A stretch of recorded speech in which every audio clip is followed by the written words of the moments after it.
Hello guys, আসসালামু আলাইকুম। সবাই কেমন আছেন? আলহামদুলিল্লাহ, আরেকটা ভিডিও নিয়ে হাজির হয়ে গেলাম আপনাদের মাঝে। আমি এখন আছি চট্টগ্রাম সদরঘাট। এই চট্টগ্রাম সদরঘাট ছোট ছোট ডিঙ্গি নৌকাগুলা দেখতে কার না ভালো লাগে। দেখেন, আমি এই ডিঙ্গি নৌকাগুলা কিভাবে আসতেছে কর্ণফুলী নদীতে। ছোট ছোট ডিঙ্গি নৌকাগুলা আসলে না দেখলে বোঝা যায় না। তো এটা হচ্ছে আপনার হাতিয়া হাতিয়া থেকে আগত চট্টগ্রাম সদরঘাট থেকে হাতিয়া যাওয়ার লঞ্চ। এই লঞ্চে আমি আসলে কখনো যাওয়া হয়নি, আজকে যে কোনো একটা কারণে আসলাম। এখান যে কোনো কারণে আসার পরে ভিডিওটা নিলাম আর কি। তো হাতিয়া যারা আছেন তারা বেশি বেশি করে শেয়ার করবেন ভিডিওটা। তো অসংখ্য ধন্যবাদ। আমাদের এই লঞ্চে একজন হাতিয়া ওস্তালির হৃদয় ভাই আছে। হৃদয় ভাই আমাকে দেখে দেখে লঞ্চটা ঘুরিয়ে দেখিয়েছে, দেখাইছে। হৃদয় ভাইকে অসংখ্য ধন্যবাদ। তো এই হচ্ছে এসি রুম গুলো, বিএফি এসি রুম গুলো।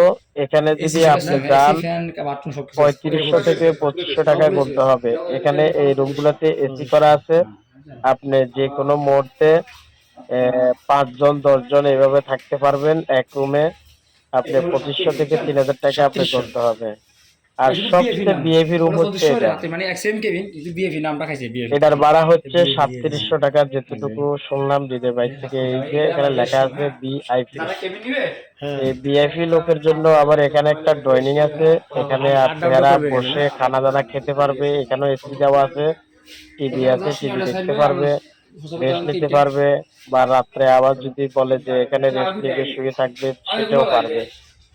তো কত যে এখান থেকে বাইরে হয়ে হৃদয় ভাই বলছে আসেন একটু বাইরে, যা যেখান থেকে লঞ্চটা কন্ট্রোল করে ওখানে আমরা চলে যাই। ওখানে যাওয়ার পরে আমার চোখ পড়লো বাহিরের দিকে। ক্যামেরাটা ঘুরিয়ে দেখলাম হৃদয় ভাই দেখাইতেছে আমাকে, যা যে মনে করেন পুরা লঞ্চটা কন্ট্রোল করে তার দিকে দেখাইতেছে। আমি বাইরে ক্যামেরাটা ঘুরিয়ে দেখলাম কি ছোট ছোট ডিঙ্গি নৌকাগুলা কিভাবে চলতেছে কর্ণফুলী নদীতে সদরঘাট। এবং আপনার যে সুন্দর করে লঞ্চ গুলো শিরে শিরে দাঁড়িয়ে আছে, আসলে না দেখলে মিস করবেন। অত্যন্ত সুন্দর লাগে। তো যে লঞ্চটা কন্ট্রোল করে তার চেয়ার এখানে বসে উনি কন্ট্রোল করে, ওনার নাম